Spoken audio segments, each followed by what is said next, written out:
So the main idea for me of this invention is the rest and then the rolling into the 16th. So that's sort of a motif of almost the whole, actually the whole thing.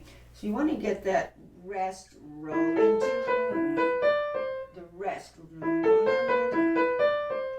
the left hand springboards into there. This is the offbeat of the rest and then the 3/16 that roll around to the next group of 4/16, and ultimately the subject being divided from 16ths into eighth notes.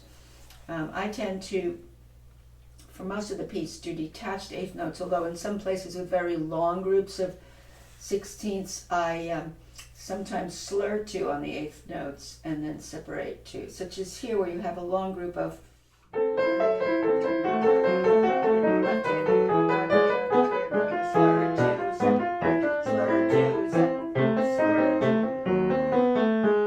because you don't want so many detached notes in the left hand when you have long strings of 16th notes. Now when you have this sort of compressed measure of 16ths going to eighths, it makes sense you have 4/8 to do the detached notes, but again when you have long groups of 16ths, you try to counter that with slur two, detached two.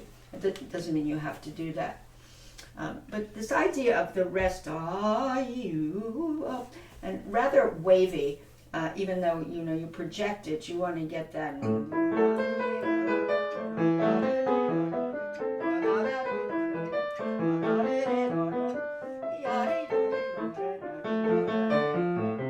And here again, when he has this, he separates off this is separate.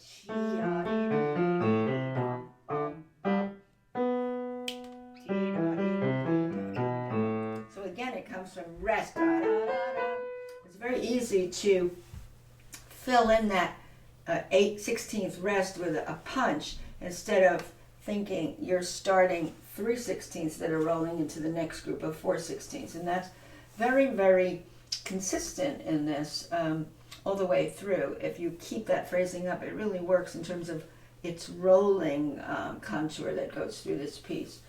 That the 3/16 have this rolling effect into the next group of 16ths, so that you're not ever punching out that space that comes before the 3/16. That's easy to do, and then it sort of jars the phrasing in this. So you have sequences. That's the other thing in this, is to relate the sequences so that you don't do everything the same.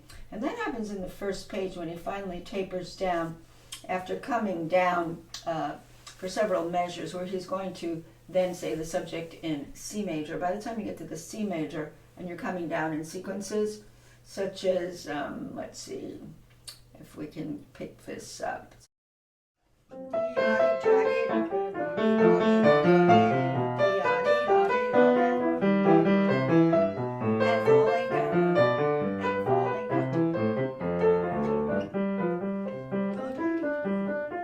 I brought that down. I finally brought that down to the subject in C major by sequences coming down. That would be important too, otherwise it gets very chuggy that you're doing the same thing. There's also sequential passages here that are very important, otherwise it gets all the same. And one significant one, of course, is when he goes into these sequences here in measure 14, where he comes out of the E minor, right, diminished chords.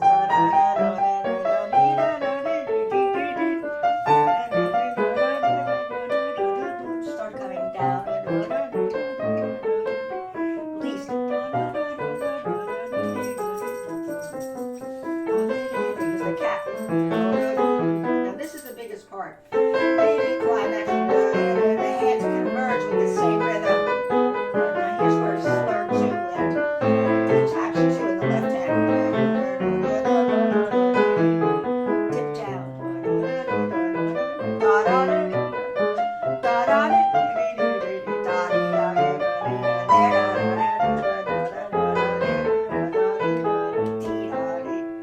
At the very end, you have almost the inversion of the beginning. You're going to do like it's only upside down there. Da thinking of how you started it, you're not going to go bum ba da da dum. You're going to get the cadence in there. Get the cadence and afterthought. Those three notes are like, except it's. Let me finish it. So that, I think that's important. There's my cat saying it's time to eat. Is it time to eat? No, Mommy, you can't do any more tutorial today.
Behind tempo still, but kind of trying to shape it along as I was playing it.